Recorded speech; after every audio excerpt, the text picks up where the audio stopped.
I can do this or I could do this. I shall go to the market or I should go to the market. Are you confused? Everyone is. Hi everyone, I'm Namita. Welcome back to my channel where you can become skillful, fluent and confident in English. ये words आपको भी confuse करते हैं ना? That is why today I have come up with modal verbs. Something which is going to simplify the whole process of understanding them. So when I'm saying modal verbs, I'm talking about the words which talk of possibility or necessity or the situations where something is required. So they somewhere share the similar kind of meaning. इनका मतलब सब जगह वही होता है, लेकिन can, could, may, might, shall, would ये सब हमको confuse कर देते हैं कि इनका appropriate usage कैसा होगा. I'm sure आपने बहुत सारे books पढ़ लिए, बहुत सारे videos देख लिए just to have the clear information about it. But still, if you are getting confused while speaking, then this video is for you and you are going to have a simplified version of understanding all of them separately. So let's start the video. Let's start with the very first word, and that is must. Must means necessity or obligation. जब कोई चीज बहुत जरूरी है, when there is an obligation, like if I talk about something which is relevant to our video, I would say I must work hard on my English. Are you being able to understand? When I'm saying I must work hard, it means this is something which is necessary at the moment. So must is used in this kind of situation. Moving on to the second word, ought to. Ought to means what's right or correct. Something which we know is right for everyone. Something which we know is definitely correct. Like if I give you an example, if I say that we ought to eat fruits and vegetables every day. Whether we do it or not, but we know that this is something which is right, this is something which is good for our health. So when we talk about such things, we use ought to. Moving on to the third one, that is shall. Now I think shall is the most confusing one. Learners wonder how to actually use shall. So the usage of shall is most of the times completely omitted from the sentences. No. Today you're going to learn how we actually use shall. Shall, I know, is confusing. So shall is mostly used with the first person. In some cases it is used with second and third person, but mostly it is used with first person. Now if you're a beginner and you don't know what is first person, second person, third person, what am I actually talking about, then we are talking about pronouns. And if you want to understand pronouns in detail, then I'm going to link the video in I button above. You can click there and watch a detailed video on first, second, third person, what actually are they. Now here we are only talking about first person. So when I'm talking about first person, I am talking about small possibility of an action which is to take place in the future. Like if I say, I shall leave for Delhi tomorrow. So this is something which I'm going to do tomorrow, but there is a strong possibility that this is going to happen. So here with the first person, with I have used shall. When it comes to second and third person, it is used in case of an offer or a suggestion. When you're suggesting something to someone, like if you say you shall obey the rules, it's a suggestion. It is not something that they are bound to do. It is just a suggestion and you're offering them a suggestion.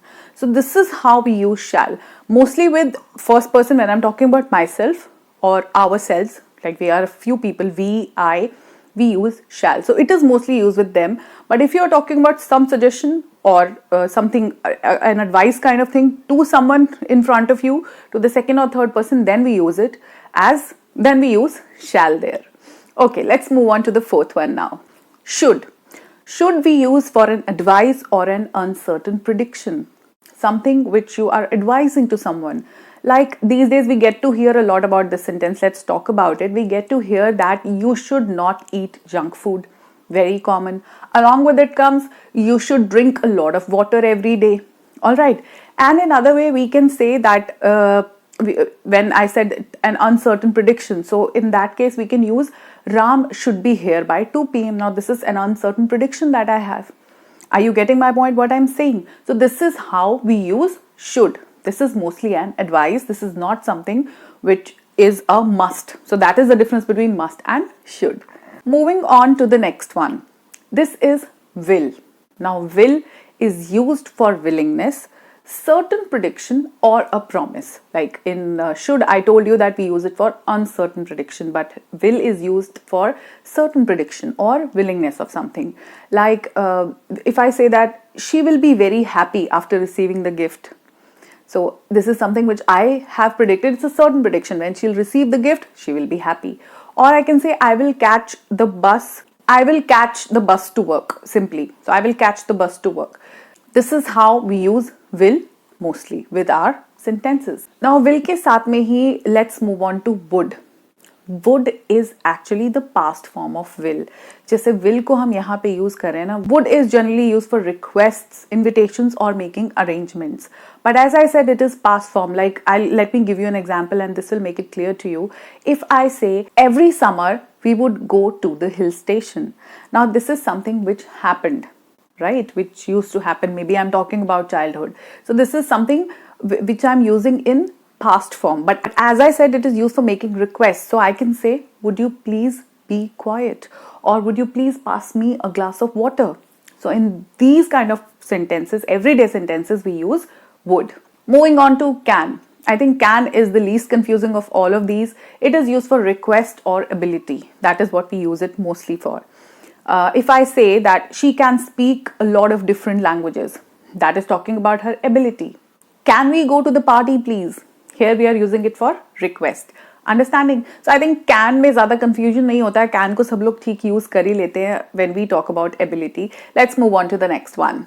Now along with can आता है could, which is used as the past form of can. So when we use can, we are talking about a suggestion or a past ability. Like if I say that she could speak in English fluently. So again, I'm talking about ability. इसको भी can के past form की तरह use करते हैं जैसे हमने would को use किया था will के past form की तरह. So could is also used like this.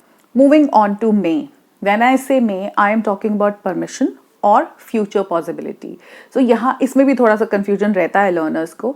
So may को हम एज अ परमिशन यूज करते हैं. जैसे बहुत common, if I take you to your childhood, हम क्लास में आने से पहले पूछते थे ma'am may I come in, may I go to drink water. So may को हम परमिशन के लिए यूज करते हैं. उसके अलावा we use it as future possibilities. If I say you may bring your partner to our event, so something like this. So may उतना difficult है नहीं जितना लगता है. It is very simple. May के साथ में ऑफ कोर्स ऐसा नहीं हो सकता कि हम माइट की बात ना करें, तो मे के साथ में पैकेज डील में ही आता है might. Let's talk about might. Now might भी is the past tense of may, जैसे अब तक हम सारे बातें करते हुए आए हैं. सो माइट भी पास्ट टेंस की तरह यूज होता है. It is used as past and future possibility, दोनों की तरह हम यूज करते हैं. If I say it might rain this afternoon, ठीक है, हो सकता है बारिश हो जाए. So it can be a future possibility. We even use it as past possibility. जैसे मैं बोलूं we might have done something to help you, हम कर सकते थे. So I am talking about both the possibilities.